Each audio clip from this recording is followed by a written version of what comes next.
예수님은 혼인잔치의 비유를 통해 천국에 대해 알려주셨는데, 택함이라는 은혜를 받았지만 그 은혜를 거부하는 유대인들, 그 중에 종교 지도자들인 바리새인이나 서기관들, 그리고 제사장들과는 달리 초대받지 못한 자들처럼 묘사되는 이방인들이나 사회적인 약자들, 그리고 또 죄인으로 취급받던 사람들이 천국 복음을 맛보고 예수님을 따른 것을 우리가 볼 수 있습니다. 오늘은 그 혼인잔치의 비유를 통해서 예수님의 천국에 대해서 어떻게 말씀하시는지 한번 살펴보도록 하겠습니다. 마태복음 22장 1절부터 14절의 말씀입니다. 예수께서 다시 비유로 대답하여 이르시되, 천국은 마치 자기 아들을 위하여 혼인잔치를 베푼 어떤 임금과 같으니, 그 종들을 보내어 그 청한 사람들을 혼인잔치에 오라 하였더니 오기를 싫어하거늘 다시 다른 종들을 보내며 이르되, 청한 사람들에게 이르기를 내가 오찬을 준비하되 나의 소와 살진 짐승을 잡고 모든 것을 갖추었으니 혼인잔치에 오소서 하라 하였더니, 그들이 돌아보지도 않고 한 사람은 자기 밭으로 한 사람은 자기 사업하러 가고, 그 남은 자들은 종들을 잡아 모욕하고 죽이니, 임금이 노하여 군대를 보내어 그 살인한 자들을 진멸하고 그 동네를 불사르고, 이에 종들에게 이르되, 혼인잔치는 준비되었으나 청한 사람들은 합당하지 아니하니 내거리 길에 가서 사람을 만나는 대로 혼인잔치에 청하여 오라 한데, 종들이 길에 나가 악한 자나 선한 자나 만나는 대로 모두 데려오니 혼인잔치에 손님들이 가득한지라.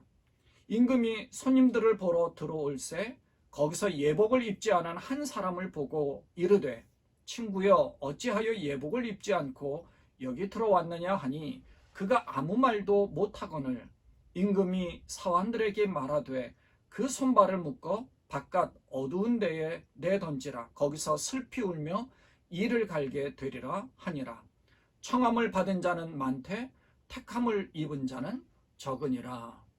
아멘. 오늘 말씀은 마태복음과 누가복음 14장 이 두 복음서에 기록되어져 있는데요.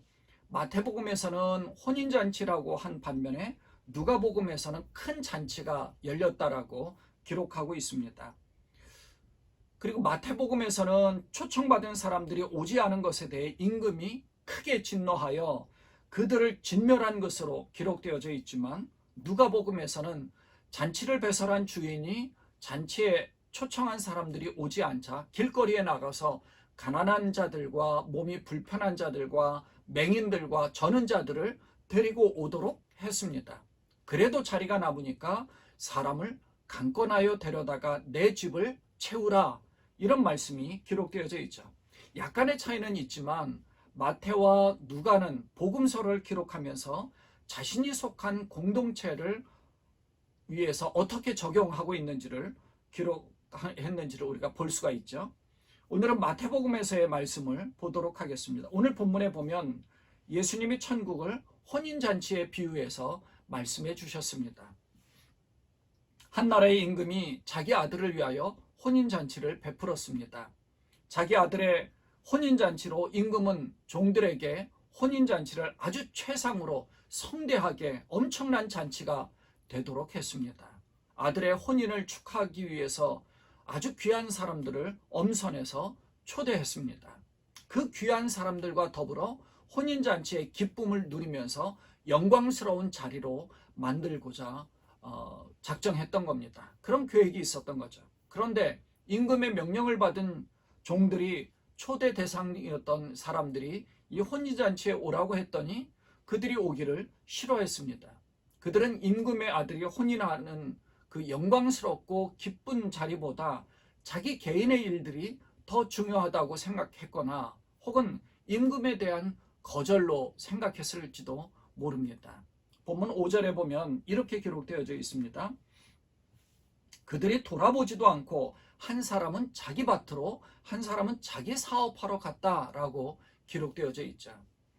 그러니까 오늘 말씀에서 잔치를 베푼 임금은 하나님이고 아들은 예수님입니다. 하나님은 이스라엘 백성들을 아주 귀하게 구별하여 선택하셔서 혼인잔치인 천국에 초대하셨습니다. 혼인잔치에는 소와 살진 짐승을 잡고 모든 것을 다 갖춘 그런 최상의 혼인잔치로 만들었는데, 이 최상의 값지고 영광스러운 이 자리가 바로 천국이라는 것입니다. 이 천국을 그들에게 허락해서 그들을 부르신 거예요. 혼인잔치의 기쁨과 영광을 함께 누리기 위해 초청한 그 사람들은 오지 않고 그 초청을 거절합니다. 그렇게 초청을 거절한 이유는 오늘 본문에 조금 전에 읽어드렸던 것처럼 어떤 사람은 자기 밭으로 가고 어떤 사람은 자기 사업하러 갔다라고 기록하고 있죠. 그리고 남은 사람들은 임금이 보낸 이 종들을 잡아 모욕하고 죽인 겁니다. 그래서 임금이 대노하여 군대를 보내어 그 살인한 자들을 진멸하고 그 동네를 불살랐습니다. 그렇게 심판한 이후에 초청한 사람들이 합당하지 않다고 판단하고 종들에게 혼인잔치가 이미 준비되었으니까 길에 나가 악한 자든 선한 자든 상관없이 만나는 자는 모두 데려오라고 했더니 혼인잔치가 사람들로 가득해진 겁니다. 종들이 나가서 데리고 온 사람들은 길거리에 있는 많은 이방인들이었습니다. 선한 자든 악한 자든 상관없이 그들을 불러서 그곳에 온 사람들이 가득 찼다라고 기록하고 있죠.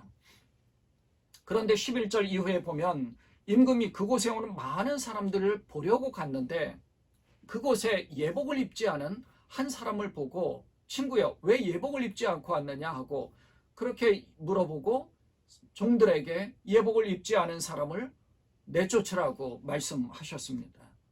그러니까 정리해 보면 초청을 받은 사람들이 거절해서 길거리에서 아무나 닥치는 대로 오라고 해서 다 오게 되었습니다. 이방인이든 선한 자든 악한 자든 상관없었습니다. 오라고 해서 왔지만 그곳에 필요한 것은 바로 예복이었습니다. 예복을 입어야만 하는 것이었죠. 그 예복이라는 것이 바로 의의 옷입니다. 천국에 들어가려면 의의 옷이 필요했습니다. 그래서 이 비유의 마지막 구절인 14절에서 청함을 받은 자는 많되 택함을 입은 자는 적으니라 라고 기록되어져 있죠. 의의 옷이라는 것은 자기의 옷을 벗고 의의 옷을 입어야 하는 것인데, 자기의 옷은 자기의 의, 자기의 공로, 자기 노력과 같은 것을 말합니다. 누구든지 인간의 노력과 공로로 천국에 갈 수는 없습니다. 길이요 진리요 생명이신 예수님을 통하지 않고는 천국에 들어갈 수가 없습니다. 그래서 우리는 예수님을 통해야만 합니다. 하나님은 히브리 민족을 출애굽시키시면서 히브리 민족을 선택하셨습니다. 하지만 그들을 선택해서 은혜를 베풀어 주시고 축복해 주셨음에도 불구하고 그들은 하나님이 보내신 종들인 선지자들을 거부했습니다. 선지자들의 외침을 무시할 뿐더러 그들을 모욕하고 죽이기까지 했죠. 하나님은 크게 노하여 이스라엘에게 경고한 대로 이스라엘을 멸망시키셨습니다. 그리고 이방인들을 다시 불러서 어린 양의 혼인잔치에 참여하도록 하셨습니다. 어떤 기준도 없습니다. 세상에 있는 어떤 사람, 모든 사람 다 해당이 됩니다. 하나님은 은혜를 베풀어 주신 겁니다. 그래서 그 은혜를 받아들인 사람은 예수님을 영접한 의에 오신 예복을 입은 사람들입니다. 하지만 예수님을 받아들이지 않아 의의 예복을 입지 않은 사람들은 쫓겨나고 마는 것입니다. 아무리 자기가 세상에서 계명을 잘 지켰다 하더라도, 아무리 세상에서 나쁜 짓을 하지 않았다 하더라도, 아무리 선한 기질, 선한 성품을 가졌다 하더라도 예수님을 믿는 믿음, 예수님을 영접한 그 예수님의 의의 예복을 입지 않으면 쫓겨날 수밖에 없는 것입니다. 그래서 천국은 모든 사람을 다 초청하여 많은 사람이 들어갈 수 있게 되었지만 실제로 천국에 들어가는 사람은 그렇게 많지 않다는 것입니다. 실제로 천국에 들어가는 사람은 하나님의 택함을 받은 사람과도 같습니다. 누가복음에도 비슷한 내용으로 기록되어져 있는 이 혼인잔치의 비유를 기록한 이 마태의 의도는 하나님이 이스라엘을 선택하셨지만 이스라엘이 복음을 배척함으로 이방인들이 오히려 예수님으로부터 복음을 받아들이게 되어서 그들이 교회의 주축이 되었다는 것을 이야기하는 거예요. 그리고 그들로 하여금 이 세상이 복음으로 확장되어져 가고 있다. 그래서 그들을 더 칭송하고 있는 겁니다. 이스라엘 백성들에게 일종의 경고하는 것이죠. 여기 한 가지 더 마태가 마태복음을 통하여서 알려주고 있는 사실은 누가복음에는 기록되어지 않은 이 예복에 대한 그 비유가 첨가되어져 있는 것입니다. 누가복음에는 의의 예복, 예복이 없느냐라는 그런 비유가 없습니다. 예복 비유라고 해서 따로 우리가 생각해 볼 수도 있는 것이죠. 마태는 이 예복이라는 것을 통해 마태 공동체와 교회를 향한 한 가지 의미를 각인시켜주고 있습니다. 그것은 하나님 앞에 회개하면 입게 되는 것을 의미하는데 예수 그리스도를 받아들이면 죄로부터 해방되어 거룩한 의인의 신분으로 변한다는 것을 가르쳐주고 있는 것입니다. 의의 예복을 입기만 하면 천국을 들어갈 수 있는 거죠. 혼인잔치에 참여할 수 있는 것입니다.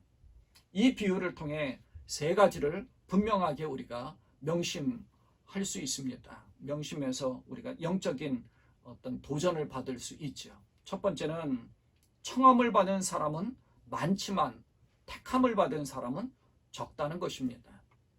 많은 사람을 초청했지만 그 중에 하나님으로부터 택함을 받은 자는 초청받은 사람 중에 일부, 지극히 일부일 수 있다는 것입니다. 택함 받았다는 얘기는 곧 어린 양의 그 혼인잔치에 참여할 수 있는 의의 예복을 입었다는 것을 의미합니다. 두 번째는 회개를 통해서 입게 되는 의의 예복을 입어야만 어린 양의 혼인잔치에 들어갈 수 있다는 것입니다. 예수님을 믿음으로 말미암아 의인은 살 수 있는 것입니다. 예수님을 믿음으로 말미암아 천국에 들어갈 수 있는 것입니다. 예수님을 믿음으로 의의 예복으로 우리의 모든 죄가 다 용서되고 의인이 되어서 의의 예복을 입게 되는 것을 말씀하는 것이죠. 마지막 세 번째로는 천국에 들어가지 못한 자들은 손발이 묶여 바깥 어두운 데에 던져지게 되고 그곳에서 슬피 울며 이를 갈게 된다는 것입니다. 이때는 이를 갈며 후회해도 이미 늦었다는 것입니다. 늦었어요. 그때서는 그러니까 예수님은 우리에게 그것을 가르쳐 주는 것입니다. 천국을 들어가기를 원하면 들어가기 전에 초청을 받았든지 혹은 초청받아 왔다 하더라도 택함을 받아야 되는데 그 택함을 받는다는 의미는 우리가 예수 그리스도를 영접한다는 의미인 겁니다. 그래서 예수님으로 말미암아 의의 예복을 입어야 천국을 들어갈 자격이 있다는 것을 가르쳐 주는 것이죠.